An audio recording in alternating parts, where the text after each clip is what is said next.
سلام. احتمالاً توی چند روز اخیر چالشی مبنی بر اینکه فیتروین چیه به گوشتون خورده.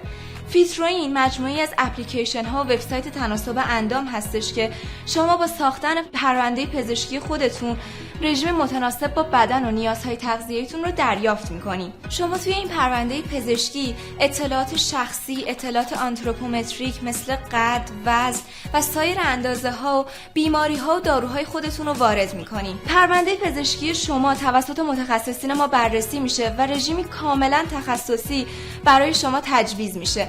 البته باید بگم که این رژیم متناسب با سلیقه شما براتون ارسال میشه، یعنی درجه سختی رژیم، تجویز مکمل‌های افزایش و کاهش وزن و میزان فعالیت و خیلی چیزای دیگر رو خودتون مشخص میکنین. فیتروین در کنار این خدمات مجازی، خدمات حضوری و لاغری با دستگاه‌های غیر تهاجمی و کلی برنامه‌های مدرن دیگه برای تناسب اندام و رژیم درمانی رو تو برنامه‌هاش داره. فعالیت‌های دیگه فیتروین شامل ارائه خدمات رژیم درمانی به مراکز نگهداری سالمندان، معلولین، کودکان و شیرخواران هستش. همچنین فیتروین با داشتن کادر تخصصی تربیت بدنی، آسیب‌های ورزشی و حرکات اصلاحی آماده همکاری با مراکز ورزشی، آموزشی و مؤسسات خیریه هستش. با فیتروین فقط یک قدم تا تناسب اندامتون فاصله دارین.